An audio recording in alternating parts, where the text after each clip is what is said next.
welcome to another YouTube tutorial edition of my How to Make a Comic Book series. My name is Tim Larson. I'm the creator and author of Mayfield 8 and the unfortunately terminated on Kickstarter Kill the Messenger.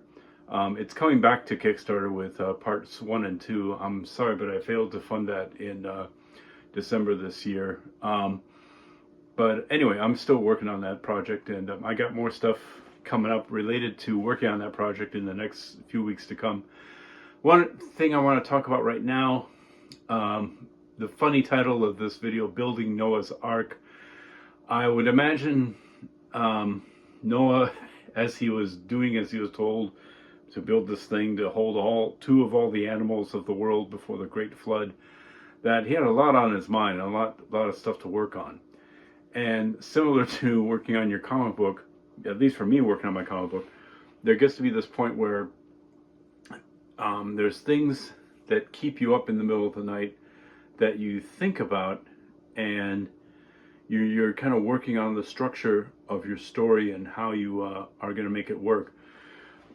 Specifically, when I talk about my comic book series, Mayfield 8, there was an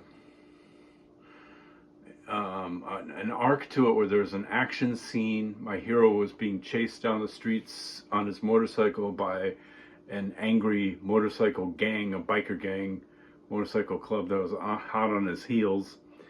And then there's going to be this confrontation at the end of that. That much I knew. The thing that kind of kept me awake at night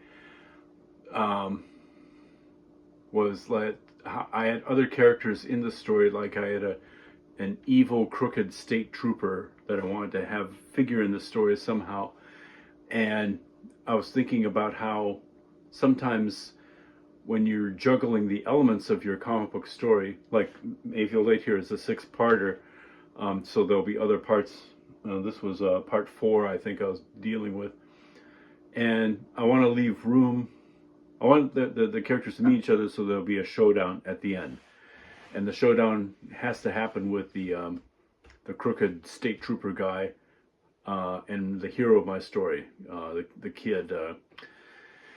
And I thought, well, the culmination of this chase, this fight in downtown Albuquerque, New Mexico,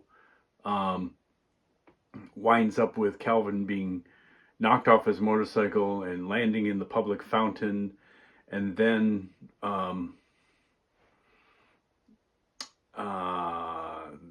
attacked by vicious dogs that's one of the bikers has.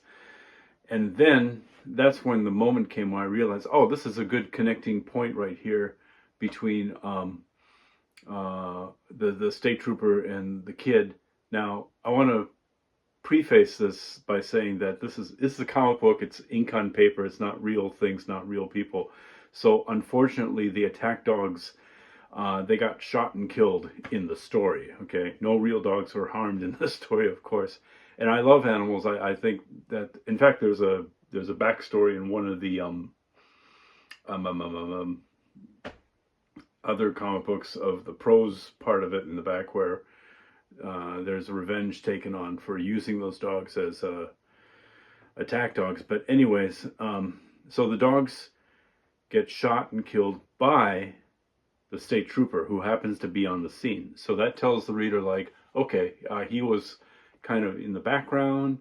He was, following the events as they go along, because we do go from time to time as he's participating in the adventures of Mayfield 8.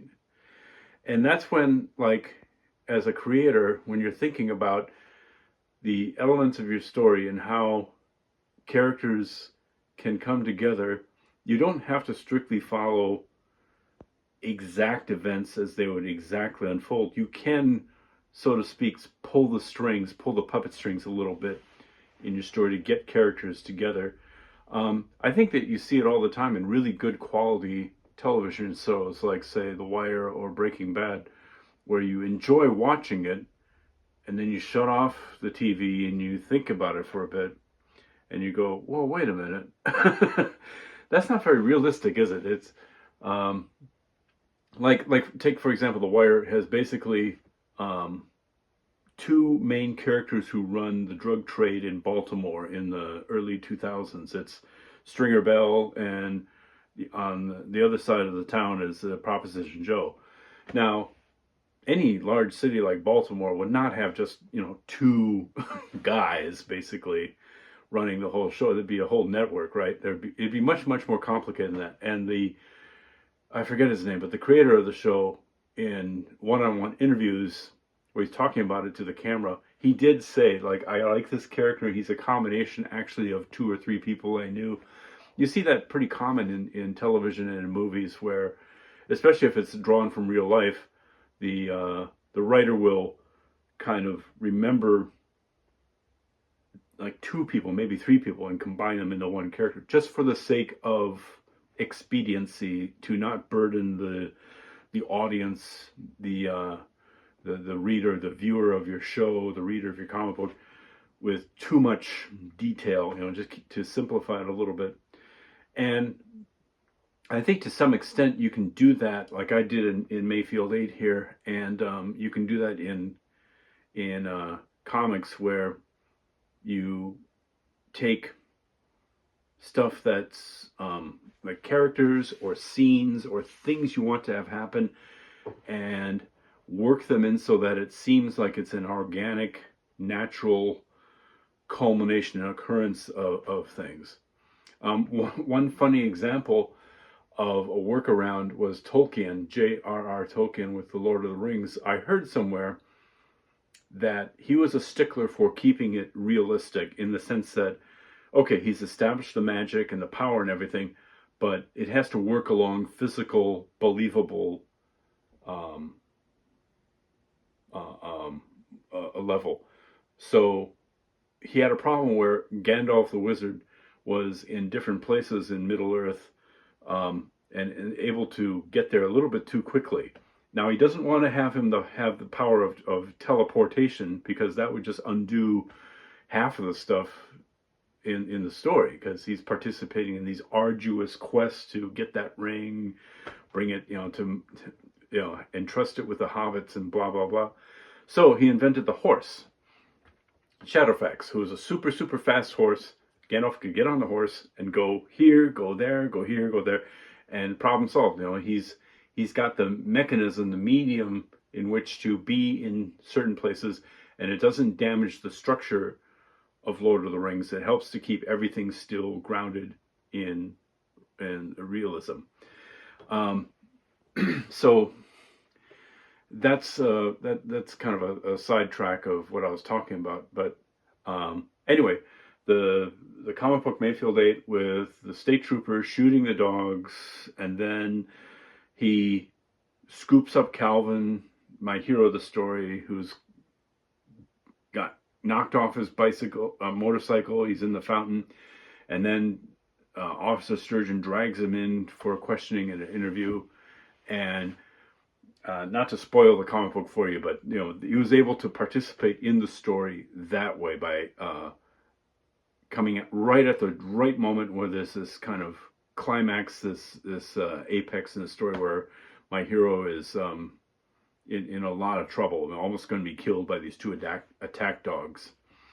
So anyway, it's kind of a Noah's Ark thing. You're putting together a lot of stuff, but don't look at it as unsolvable problems. Look at it as structure. And when you have the right idea, the right characters coming in just at the right moment, then you got this kind of magic feeling of, aha, it comes together really nicely, and it doesn't burden the reader. I'm not just throwing in something that the reader didn't expect. And it leads to a very satisfying conclusion. It rewards, like if you have that character, like Gene Sturgeon, the state trooper, coming in on the scene later in the story, but he was shown earlier, now you're rewarding the reader for paying attention and remembering that character as he's coming in on it, and the reader can go, aha, now I know why I've been following this guy. So I hope that's helpful. I hope that you can be mindful of the reader's experience as you're working on your tale, your story, your comic book, and keep on making awesome comic books. I'd like to hear your comments in the commentary below if you've run across stuff that kind of keeps you awake at night working on your comics. And remember to like and subscribe, and I will talk to you later.